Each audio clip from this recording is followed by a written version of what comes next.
I had a difficult childhood with my stepfather, Richard, a man whose presence in my life felt more like a curse than a parental figure.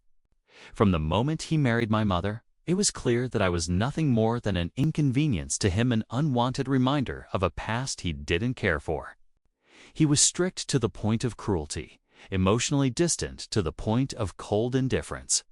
There was no warmth in his words, no kindness in his actions, only a relentless expectation that I would follow his rules without question. I learned quickly that love wasn't something I could expect in that house. My mother, once my protector, seemed to shrink under Richard's presence. Her voice growing softer, her glances filled with unspoken apologies. She stopped standing up for me, stopped defending me against his harsh words and impossible standards. And so, I was alone.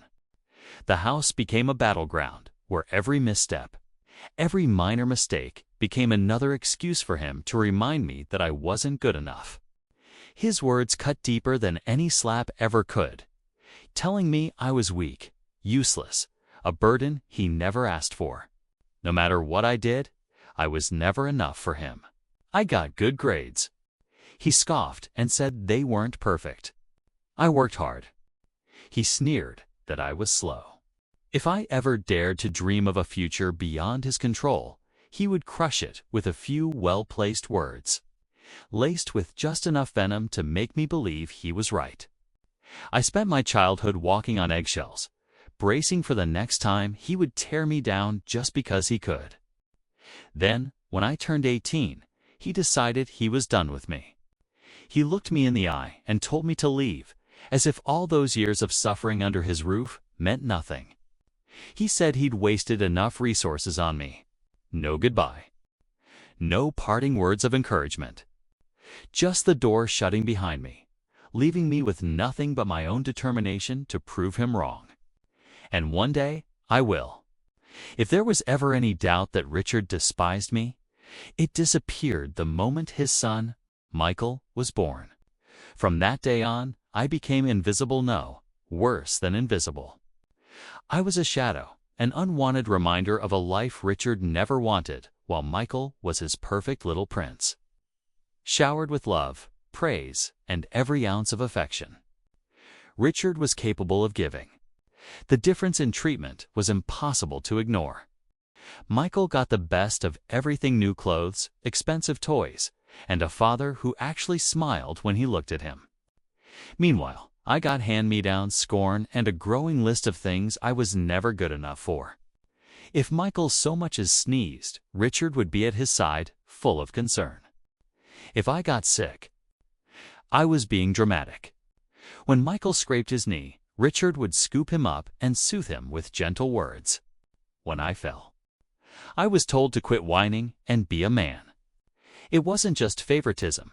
It was a deliberate effort to make sure I knew exactly where I stood. Michael was the golden child, the son Richard was proud of. I was the nuisance, the extra mouth to feed, the mistake he'd never let me forget. If Michael ever got in trouble, Richard found an excuse, a reason to brush it off. Boys will be boys, he'd say, ruffling his son's hair with a fond smile. But if I so much as breathed the wrong way, I was met with cold fury. Every mistake I made was another nail in the coffin of Richard's disappointment. I tried God. I tried to be what he wanted.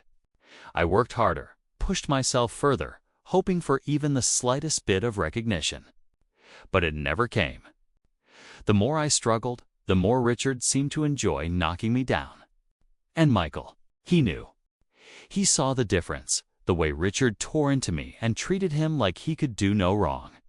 And he took full advantage of it. By the time I was old enough to understand, it was too late. The message had been drilled into me for years. I would never be Michael. I would never be enough. When my mother passed away, I thought I'd finally be free from the suffocating grip of my childhood. I had long carried the weight of Richard's coldness, his harshness, and the emotional scars he had left on me. I was ready to leave it all behind. But life has a way of forcing you into situations you'd never expect. My mother's death shook the family to its core. She had been the one person who ever tried to make peace between Richard and me. But she was gone now, and with her, the last thread of hope I had for any semblance of normalcy. The will was clear. I had to take responsibility for Richard. No one else would. Michael had long since moved away and started his own life, leaving me, the unwanted son, to deal with the man who had never cared for me. At first, I refused. Why should I? After all these years, after everything he had done to make my life miserable, why should I be the one to care for him now? But the reality hit hard. Richard was frail, his once imposing figure reduced to nothing more than a shadow of his former self. He was sick, physically and emotionally broken, and no one else seemed willing to take on the burden. Reluctantly, I found myself in the same house again, looking after a man who had tormented me for so long. I watched him with a cold, detached anger as he became weaker. His pride shattered, and yet his bitterness remained. The resentment bubbled inside me, the very same resentment that had built up over all those years of neglect. I cared for him because I had no choice, but every moment spent helping him felt like another slap in the face. But I knew, deep down, that I couldn't walk away. Despite everything, despite the rage, the history, the injustice, I had to see this through. Because in the end, it was what my mother would have wanted, and perhaps in some twisted way. It was a way to reclaim the part of me that had always been forced to care, even when no one else would. Richard's death at 65 felt like the final nail in a coffin that had been sealed long before his passing. I had spent years of my life navigating a toxic, emotionally barren environment, trying to survive in a house where I was never welcome. After my mother's death, I thought I had already suffered enough. But fate wasn't done testing me yet. The funeral was a solemn event, one I had hoped would bring closure. Richard, despite all his cruelty, was still my stepfather, and I had been the one to care for him in his last days. But it was at that moment, as we stood in the shadow of his casket, that Michael, my half-brother, made his move. The words that came out of his mouth hit me like a slap to the face. "This house belongs to me now," he said, his voice cold and filled with an air of entitlement. I stood frozen in disbelief, the anger burning in my chest. He had never been here, never carried the weight of this house or the years of neglect and bitterness. And yet, here he was, trying to claim what I had already been forced to live in without even the decency to acknowledge my presence. "Jake, leave," he demanded, as if I were the intruder. The audacity of it. Richard had never loved me, but Michael had no right to erase the history we shared. I had sacrificed so much for this house, for a man who never saw me as family, and now Michael was trying to strip that from me. I could feel my pulse pounding in my ears, the flood of emotions threatening to overtake me. But I didn't back down. I stood tall, defiant. Richard may have been gone, but I wasn't going anywhere without a fight. I had suffered through enough at their hands, and I wasn't going to let them tear away my last piece of dignity. The battle was only just beginning. The moment Michael's words echoed through the funeral home, I felt a crushing weight press down on me, a suffocating reminder of the hollow relationship I had with Richard. In that instant, I was transported back to my childhood, to all the years of emotional neglect, to the endless moments when Richard's harshness felt like a wall between us. Even after all this time, I still carried the scars of a father who had never truly accepted me, never showed me love or warmth like he did Michael. It was always as though I was a shadow in my own home, forced to follow rules that had no real reason behind them, and yet never given the love that should have been mine by right. Now, here I was, standing at the edge of a new betrayal, and I realized how little things had really changed. Michael had already assumed that the house belonged to him, just like Richard had always favored him over me.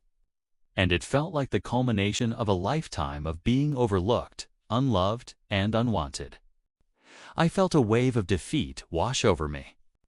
What was the point in fighting? Richard had never really been my father. And Michael's entitlement was just a reflection of all the years I had spent invisible. I had fought so long to gain something from Richard, to be accepted by him. But in the end, I had been nothing more than an afterthought. With a heavy heart and no other option, I agreed to leave. The house, the memories, the years of strained silence, none of it had ever truly been mine. I had been fooling myself all along, hoping for something I could never have. As I walked out the door, I couldn't shake the bitter truth. Richard had never accepted me. And now, neither had Michael. Michael's return to the family fold was as unexpected as it was infuriating. For years, he had been nothing more than a distant memory, a ghost in the periphery of our lives. He had abandoned us long before Richard's health had started to fail, choosing to live his own life far from the responsibilities that came with family. While Richard and I had struggled through years of cold silence and bitterness, Michael was nowhere to be found. He didn't visit, didn't offer support, didn't care enough to acknowledge the strained dynamic that left me battling alone for any semblance of recognition or affection. And yet, here he was, stepping into the house as though he had every right to it, demanding his share as if the years of abandonment had never happened. The audacity, the gall, was enough to make my blood boil. Michael had been absent when Richard was at his worst, when his health deteriorated and the house became a shell of what it once was. He had left me to care for a man who had never been a true father to me. A man who had treated me as little more than an inconvenience. Where was Michael then?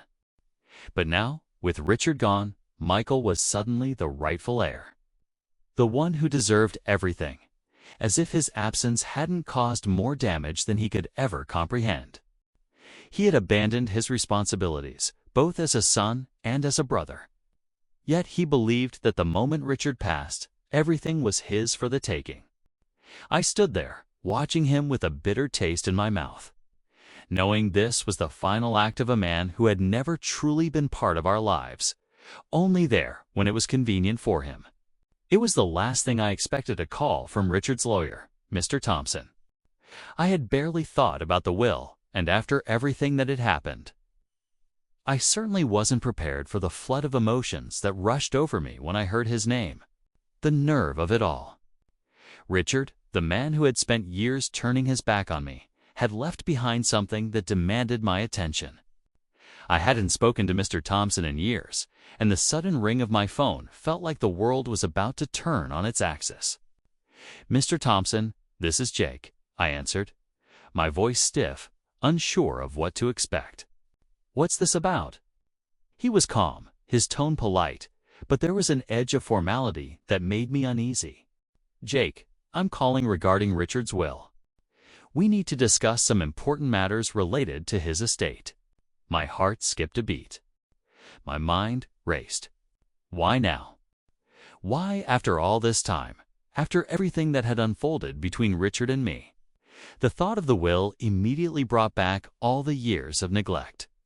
The endless nights of waiting for a father who never showed up. The cruel silence from a man who would never acknowledge the pain he'd caused. Why would he leave me anything now? My gut twisted as I wondered what I was about to walk into, whether it was a final cruel joke or an attempt at redemption from a man who had never been capable of showing love. I couldn't shake the feeling that something about this call, about the will, was going to change everything. The last string of connection to Richard, the very man who had spent my childhood trying to erase me, was about to pull taut. My pulse quickened, and I agreed to meet with Mr. Thompson, bracing myself for whatever was to come. The day of the reading of Richard's will arrived, and I felt a strange mix of dread and anticipation. It was almost laughable laughter, all the years of him ignoring me, mistreating me, and making me feel like an outsider in my own home. I never imagined I would be the one standing there, waiting for my inheritance. As I entered the lawyer's office, my heart hammered in my chest, my mind racing with questions. Was this going to be another one of Richard's cruel games, or was I about to receive something that felt undeserved? The lawyer, Mr. Thompson, sat across from me, flanked by Michael, who looked utterly smug. He had been absent for most of Richard's life, choosing his own path, leaving the family behind. Yet, here he was, acting like he had some sort of claim to the estate. I couldn't help but feel a sense of bitter irony as I watched him fidget, his eyes darting around the room. When the lawyer began reading Richard's will, my ears burned with disbelief. "Jake, you are the sole heir to Richard's estate, inheriting the house and all of his assets." The words hung in the air like a punch to the gut. For a moment, I thought I had heard him wrong. But no, he repeated it, and the gravity of the statement hit me like a ton of bricks.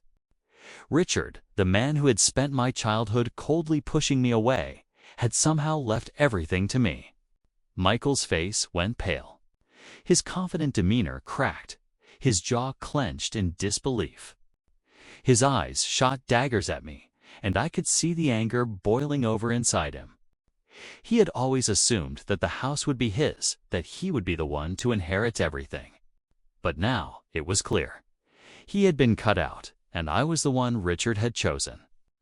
The shock in Michael's face, his sense of entitlement shattered in an instant, was almost more satisfying than the inheritance itself. I'd spent my life fighting for recognition from Richard, and now, finally, I had the last word. As Michael stood there, seething with disbelief, I felt a strange sense of peace wash over me. All the years of neglect, the harshness, the emotional distance, it didn't matter anymore. Richard's choice, though a bitter one to swallow, had finally given me something I could hold on to. The truth. Despite all the damage he had done, Richard had, in his final act, given me something I didn't even realize I needed: recognition. I could feel Michael's burning gaze on me as he tried to recover, but the damage was done. He hadn't been there for Richard when it mattered most, and now? His return had been nothing but a futile attempt to claim what wasn't his. I could see the bitterness in his eyes as he looked between me and the lawyer, no doubt reeling from the sudden revelation. But this was my moment, not his. Leaving the lawyer's office, I stood in the doorway for a moment, looking back at the old house. The house that had never felt like a home, but now, in an ironic twist, was mine. It felt surreal, like I had won a battle, but there was no real victory in it. The years of torment had left scars that would never fade, but at least now I had the upper hand. As for Michael, I knew he wouldn't give up easily. But he had made his choice long ago, choosing distance over family, and now he had to face the consequences of that. I wasn't sure what the future held, but for the first time in my life, I felt a sense of freedom. The past, with all its pain and suffering, was finally behind me. I didn't know what would come next, but I was no longer the scared boy struggling for approval. I was in control, and for the first time, that felt like enough.